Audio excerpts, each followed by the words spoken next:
Today we're looking at the Subaru WRX, not the STI. I'm going to talk a little bit about the STI throughout the review. WRX has grown in popularity, especially when they changed the body of the last iteration to give it the more muscular STI look on all trim levels. That's when sales really exploded. Now the WRX sells more than the STI, but they're very close to being a 50-50 split. The STI is growing in popularity because it really is a lot of bang for the buck. The price of the WRX starts around $30,000 in Canada and runs up to about $36,000 for the Sport with the tech package. This is the Sport model that we have here. If you get into the STI, it's substantially more money and competes with much more expensive cars. This car really is a performance bargain in the marketplace. Competitors to this would be the Ford Focus ST and maybe the GTI from Volkswagen, but those are both front drivers. Of course, Subaru gives you all-wheel drive. If you take the WRX, the STI, and the BRZ, some people call it the BRZ, Subaru has a very strong dominance in the sports car marketplace. About 10% of all sports or sporty cars are going to Subaru, and they're doing stuff that really nobody else is doing. So I'm going to review this car and how it drives. I'm also going to review it on an everyday car because a lot of people will use this as an everyday machine. First and foremost, bam, it has new styling that definitely continues on with that aggressive look that they had with the previous car, all the bulges and the muscular angular looks, but they've made it a little bit different. You might notice right away that the front windshield and the back window have now been stretched out at a steeper rake. The wheelbase is longer in this car, but overall the dimensions are the same. So that gives you a more sloped front approach to the car, the windshield, and then the back window. So it also gives you interior dimensions. It's not a bad looking car. The one thing I always complain about the WRX, this car comes with 17-inch wheels. If you want the bigger wheels, wow, really big, 18 inches, you gotta go to the STI. That doesn't look right on this car. The car with all of its bulges looks too big for the wheels, not only for the size of the wheels, but also the track. They look like they could be pushed out to the corners just a little bit. The doors are fantastic. They open to almost 90 degrees, making it very easy to get in and out of. Inside, the cabin is bigger for more space if you have to take kids around. The trunk is bigger as well. So in the functionality standpoint, it really is fantastic. Here's a pet peeve though. You want to open that trunk, you have to use the key fob. I can't find a release inside the cabin. There's no release button on the back of the trunk. You have to use the key. Well, what do you need to do? If the car is running, turn the car off and open it up. That really is an annoyance. But inside is a nice change from the previous model.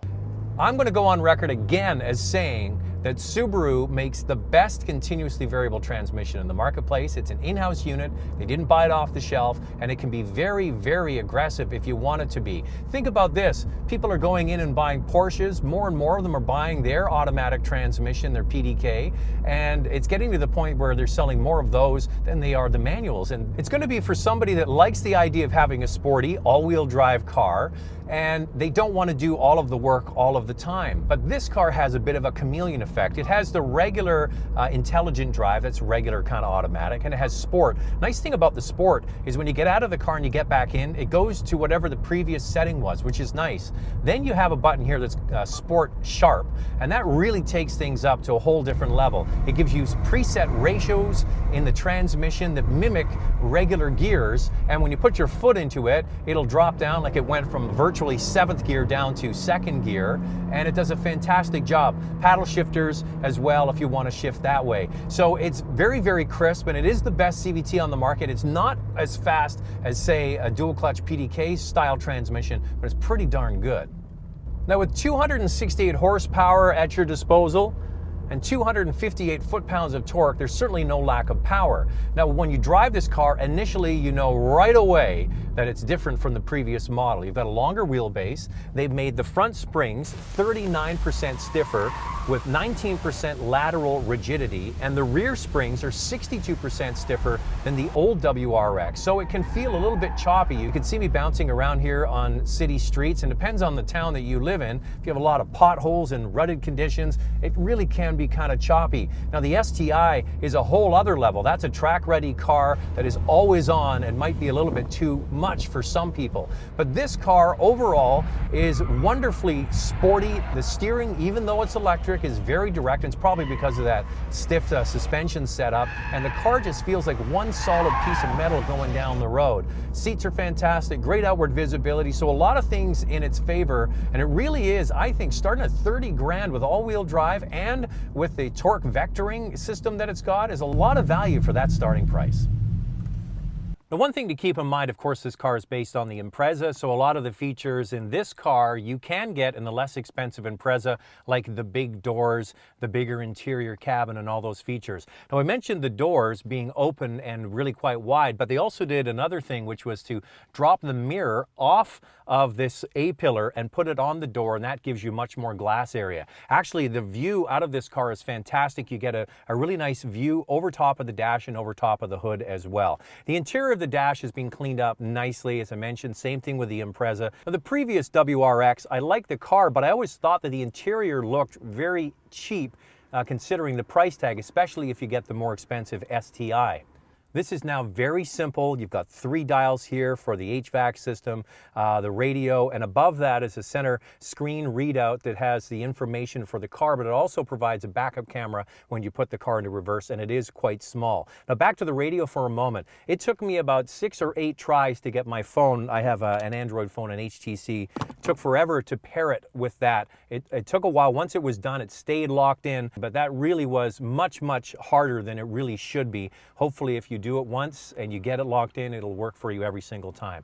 Wonderfully supportive seats in here. If you want to get upgraded materials on the interior, you absolutely can. 3 grades. You get the base WRX, you get the Sport, and then you get the Sport with the Tech package. Back seat is very roomy, so if you're somebody who likes to have a performance-oriented sedan and you also need to do kid duty, this car will definitely fit the bill. Easy to get in and out of for all of the occupants. So as a car, it works pretty well. My biggest pet peeve, there's 2 of them actually. One is the armrest. The armrest here is so low, it's really of no use. When you're doing a long drive, it would be nice to have, maybe even a fold-down armrest. That doesn't work for me. And also the gauges behind the steering wheel are really small. When you go to some German brands, they make the numbers or the letters really, really big. Like a Porsche is a perfect example. The tach's right in the middle. You can see it without really, when I'm driving this, I'm looking at how fast am I going? It's a little bit small. So those are a couple of things they could definitely work on.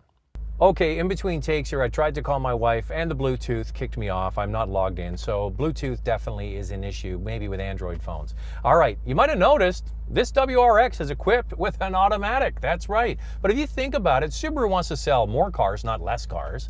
And for example, you're going and you're shopping for a Volkswagen Golf GTI, similar kind of sporty car to this. So many people are gravitating towards their dual clutch automatic transmission. And many of the competitors to this car, they're selling more and more automatics. So why doesn't Subaru do it? So what they've done is they've taken the turbocharged 2-liter engine that's used in the Forester Turbo and the automatic transmission and modified it and put it into this car. It's not just an automatic, it's a continuously variable transmission. Subaru is doing incredibly well in terms of sales in Canada. Everything they bring out seems to sell very, very well. And the secret sauce to their recipe is all-wheel drive. People in Canada flock to their vehicles because we get inclement weather, and these cars certainly make sense. Starting at $30,000, all-wheel drive, lots of power under your right foot, a much stiffer chassis and suspension, and sporty looks, this car is certainly a winner. There's a few things I'd like to see fixed. A trunk release would be one, an armrest would be another, better Bluetooth connectivity, better dials behind the steering wheel, but these are all small things that you learn to live with when you have a smile on your face when you drive a WRX.